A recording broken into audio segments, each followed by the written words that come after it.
Thank you. I'm really proud of the work that we've done as the Chicago Public Library Book Committee. What we do here today will affect millions of people in the future. And it will ensure that the Harold Washington Library is one of the jewels of knowledge in this country. Let's get started. Okay, there we go. Here's a wonderful book, Huck Finn. The children always enjoyed this one. Hey, wait a second. Wait a minute. Isn't it that book by Mike Twain? Mark Twain said. Yeah, well, whatever. I'm not so sure about that. Not sure, it's a classic. So's an Edsel. You wouldn't want one in your driveway, would you? Yeah, that's What would the neighbors think? But that's a car. Yeah, well, wait a minute. Isn't that book about the black kid who makes friends with the white kid? Well, yes, it's a story of friendship and racial tolerance between... Tolerance? That black kid was a runaway slave. Yeah, that's right. Yeah, and that white kid was running away from home to himself, right? But that's how they meet. I mean, you can't just... Oh, so I suppose you want our kids to be reading about runaways and slavery, huh? It's just a story, I think. Those kids lie and steal, too. I think we've reached an agreement. It's out. It's out? You can't say it's out just like that. What's next? Hamlet by William Shakespeare. Are you kidding? Did you ever read that thing? Why, yes, I think it's one of the greatest works William Shakespeare... Oh, I suppose the reading about skulls is your idea of family entertainment. You've got to be joking. Yeah, and that Hamlet guy talks to ghosts and he killed his father, uncle, or something. What about that? Great. So here we got a story about some lunatic running around with a knife, killing his relatives. Fine. How are you going to get that one past the police gang crimes unit, huh? Agreed? It's out. What else you got? The Old Man in the Sea by Ernest Hemingway? That guy blew his brains out. Yeah, and he's from Oak Park. He was probably a Republican, too. Yeah, that's right. It's out. It's out. You can't decide on that criteria. Hey, get a hold of yourself, would you? We're talking about the moral fiber of our city here. Because he's a Republican? Need we say more? What's next? Here's one. Jack Cowsteel. You know, the little skin guy from Channel 11. He's French, isn't he? Yeah, he's got some sort of an accent. Hey, wait a minute. Forget about those damn French. They wouldn't let us fly over French go bomb Libya. But damn Jack Cup, whatever the hell his name is. It's out. Man, isn't everything worthwhile in here? The Scarlet Letter. That's about some adultery in New England. It's out. To Kill a Mockingbird. Hey, that was banned once in the South. Good enough. It's out. The Caine Mutiny. Oh, let's make our armed forces look stupid. I'm surprised the Navy didn't string this so-called author up. Hey, but that was a great picture. Bogart was Hey, what are great. you, Gene Siskel? We're not reviewing movies here. It's out. The Good Earth by Pearl S. Buck. Anybody ever read that or had it read to them? Says here in the introduction it's about China. Which one? I don't know. Says something here about Shanghai. Well, that is Red China, my man. The same people who brought you Tiny Man Square. You mean Tiananmen Square? Yeah, I know what I mean. Look, what good could come from a country like that? It's out. Yeah, right. So, we're boring you now. Oh no, I'm enjoying listening. You trash some of the greatest literature ever written. Don't let me stop you. Continue. Oh, excuse us, Mr. National Literature Review. Who elected you to this committee anyway? I was recommended by the English department of the University of Illinois at Chicago Circle. Oh, yeah. How did you ever get past the Chicago City Council screening panel, huh? Gee, maybe I was there during patronage week. I got lost in the shuffle. Well, you're outnumbered anyway. Yeah. Let's continue. Mm-hmm. Here's one. The Joy of Sex. Sex? Wow. Any pictures? I don't know, let's see. We take you now to the Cuppy Bear Lounge for a live performance from 92 Degrees. This song's called There's a Girl.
Please slide automatic teller card through slot.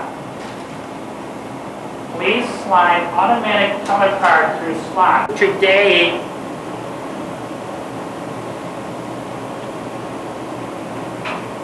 thank you. Please enter secret code.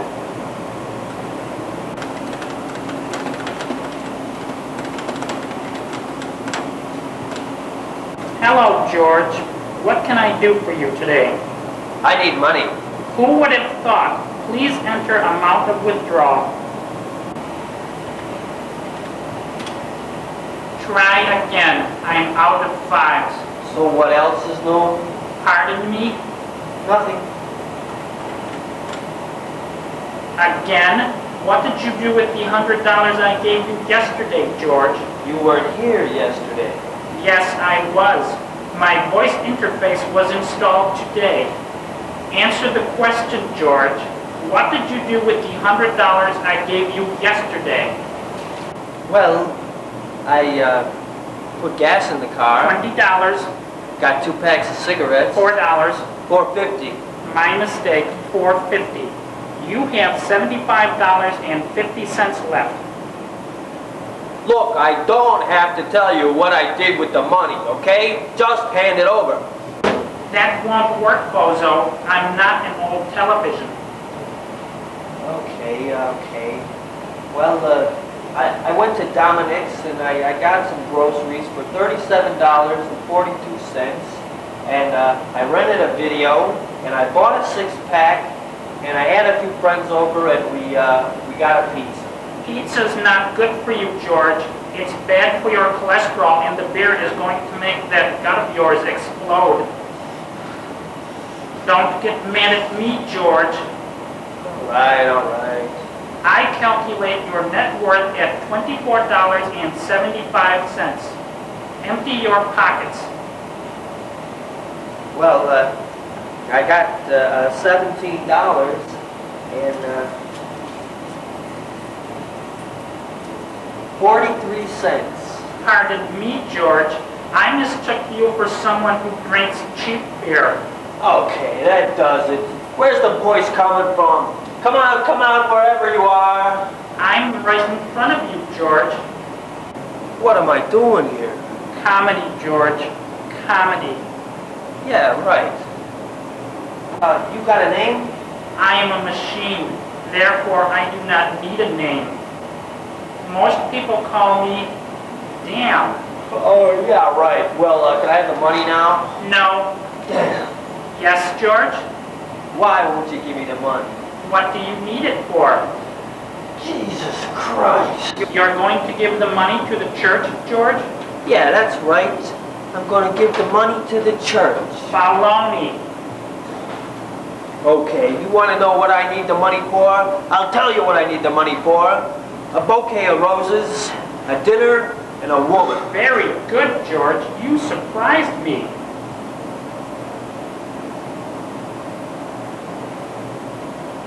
It's all there, George. Thanks. But why'd I surprise you? I didn't think you remembered your mother's birthday. My what? Mothers like roses, George. How did you know it was my mother's birthday? I know everything, George.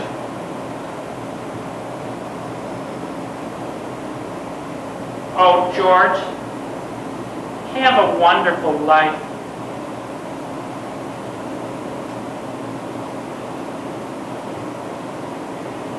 Next.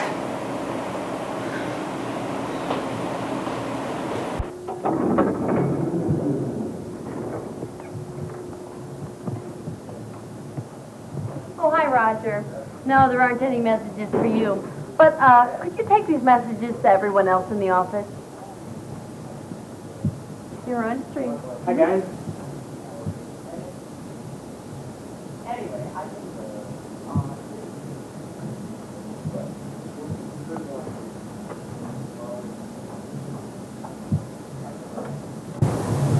Hey, Roger, let me borrow one of your newspapers, all right? Hey, sure. You know, I got that new Rolling Stone if you'd rather have that. Thanks. It's kind of early to be going to lunch, isn't it? Oh, I'm not going to lunch. I just want something to read in the camp. Oh, Tony, I really wish you wouldn't read my Rolling Stone if you can. Look, it's kind of an expensive magazine. It's got a Pink Floyd feature. Look at that.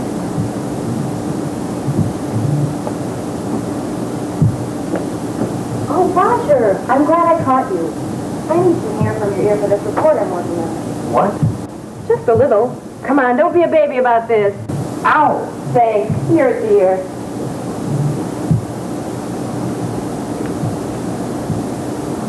Hey, great news, Raj, old pal. Looks like I'm going to get that 3-week vacation after all. Wow, that is great news. Yeah, 3 weeks in the Bahamas. Chicks and bikinis, non-stop boozing. Of course, there is one condition. What's that? Well, you know how they feel up there, no employee should be allowed to take 3 weeks off in a row because it hurts production. But they said they'd make an exception in my case if you let me throttle you. Throttle me? What does that mean? A good sound choking.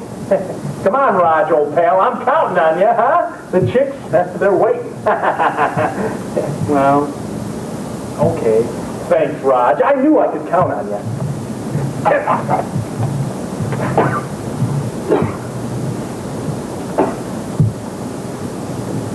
Roger, guess what? I found Mr. Right. The perfect guy for me. Emily, hi, what'd you just say? I met him at a bar on Division Street. His name is Gary, but his friends call him Snake. Snake? He's a really great guy. He's already asked me to marry him. Oh, Roger, I love him so much. I just don't see how I can turn him down. Well, as long as he makes you happy, Well, there is one little thing about him. It's a little weird. I don't know how to explain it. What's that? Well, Snake wants me to pour a pot of boiling water in your lap. Boiling water?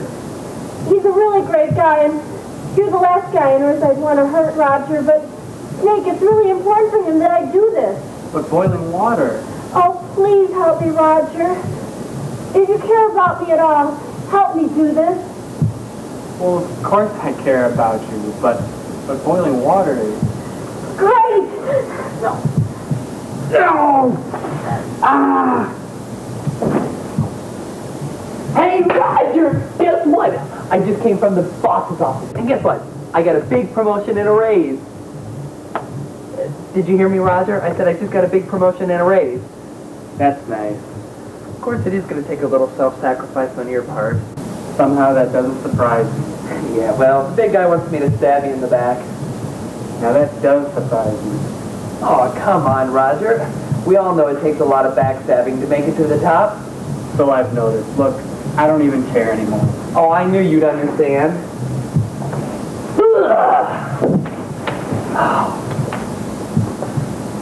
Roger, I just don't know if one throttle's gonna do it. I just came from personnel and... Hey, old pal, what's wrong? Roger, I'm counting on you. Really? Yeah. Oh, that's a wonderful... Hey, what's wrong with Roger? I don't know. I need his help and he's just ignoring me. He never ignores me. Roger. Oh, he's never done that before. Oh my God, Roger's dead. What? Dead? Dead, all right. How could that have happened? How could that have happened? We killed him. That's how it happened. You're so lazy and selfish all the time. We used him up. It's always, Roger, can I borrow this? Roger, I need that. Roger, I really need a big favor. You're just too polite to ever make us stop. Well, I hope we all learned a lesson here today. I know I have. Tony's right. We overabused Roger. That was beautiful, man. I mean, you just really told it like it is. I didn't know you could be so sensitive. Me neither. Can I have some hair from your ear? Ow! Have you ever met my boyfriend, Snake? Hey, Tony, you mind if I throttle you? Back to the Cubby Bear Lounge for another performance from 92 Degrees. And the song's called Money Makes No World Go Round.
Mr. Cardigan, you've been brought before this court to answer charges that on the afternoon of Saturday, December 8th, you willfully struck and killed a pedestrian at the intersection of Clark and Fullerton, and then attempted to drive off in your BMW as though nothing had happened.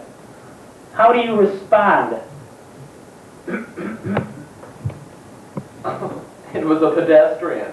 It was trying to make it across the street. Now, if I hadn't smashed it into the pavement when I did, it might have made it. Is it your contention that pedestrians have no legal right to cross an intersection? Well, not while I'm trying to make a left-hand turn, they don't. I have places to go, things to do. I can't be worried about some hapless pedestrian. But didn't you see him in the middle of the street? Weren't you looking where you were going? I never look where I'm going. Not when I drive the Beamer. Isn't that dangerous? Well, it is if people don't get out of my way. Oh, I'm usually too busy on the car phone to pay attention to what I'm doing. Mr. Cardigan, that's ridiculous. Can you imagine the havoc on our city streets if everyone took your attitude toward driving? I am not everyone. I have a college degree, a seat on the Board of Trade, a condo on Lakeshore Drive, a dog named Biff, and a BMW. That's still no excuse for reckless driving. Obviously, you don't understand how I operate. When I go to a show and there's a long line, I just cut to the front of the line. And when I take the bus in the morning, I take the outside seat and place my briefcase on the seat next to me. And I won't move. I won't. No matter how crowded the bus gets. But those are mere acts of snobbery. What you did on December 8th was far worse. Have you no sense of remorse for the victim? Your Honor, let's be serious. The victim, as you insist upon calling him, had no money or identification on him at the time of the accident. And in the weeks since the incident, no one has come forward to claim the body. So obviously he was a nobody. Mr. Cardigan, this court has taken into account the victim's poverty-stricken status. That's why you're only being charged with a misdemeanor. However, you cannot be allowed to go around killing people on our city streets, even if they are the homeless. Why not? What? Why not? Everybody's always saying, let's do something about the homeless. So I did. Now there's one less of them around.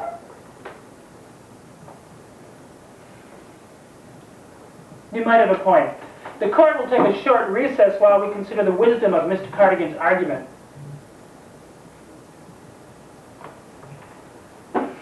Mr. Cardigan, there's been a very alarming development in this case. The man you hit was not homeless after all. He was the eccentric billionaire recluse B. Gordon Setter.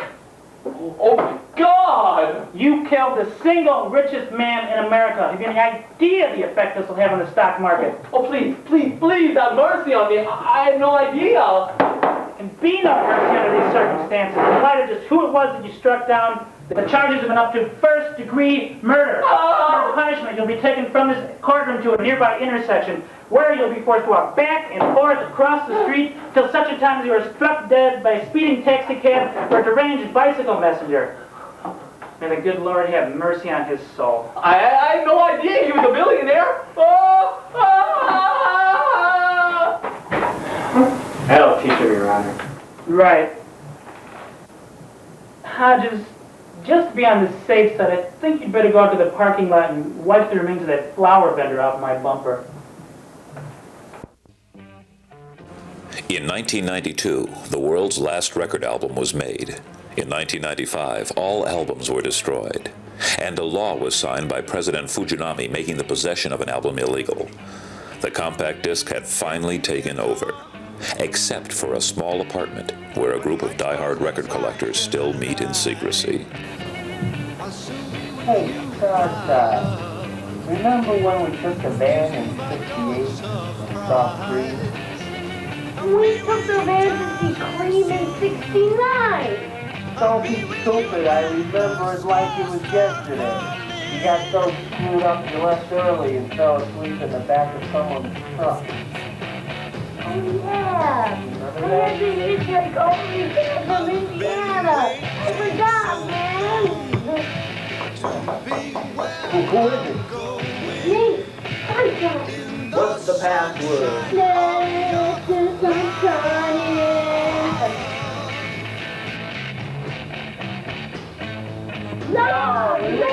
Where's that 50 album? On top of my box.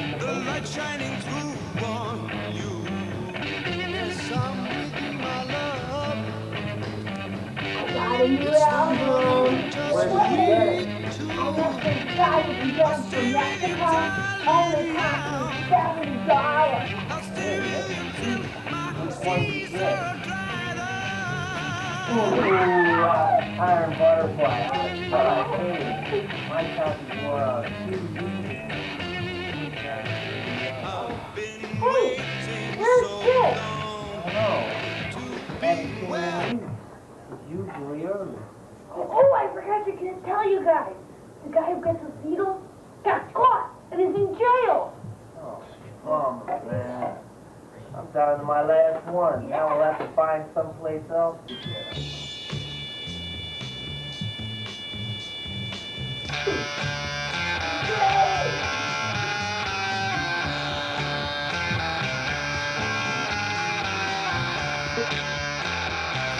Free, CD police!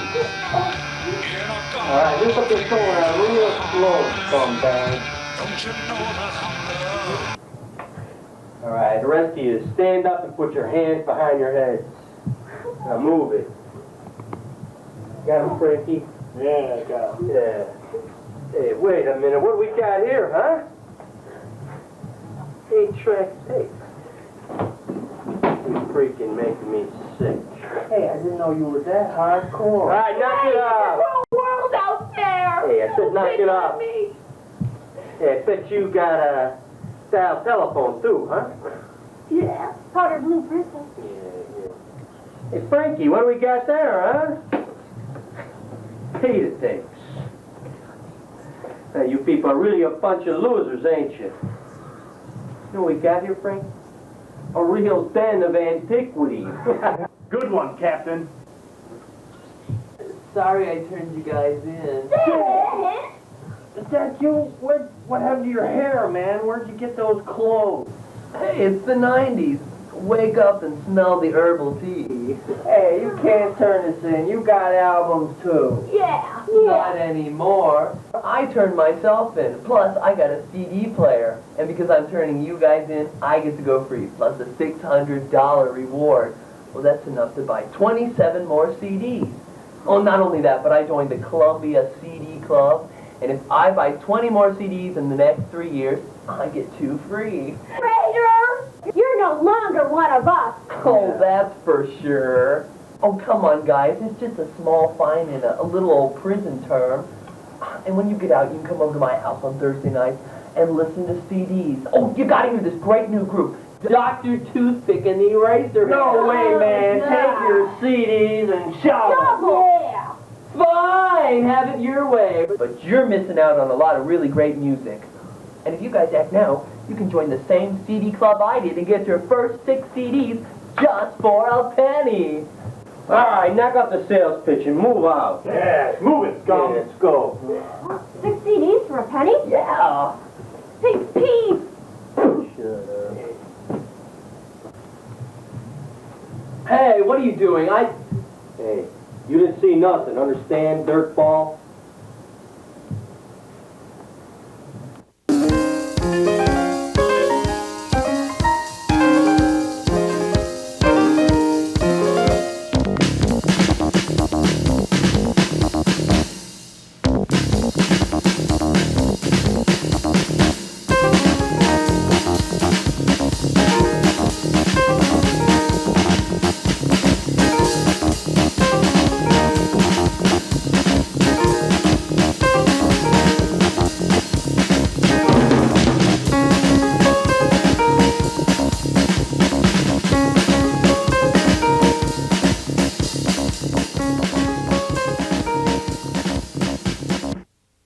Blackout, yes.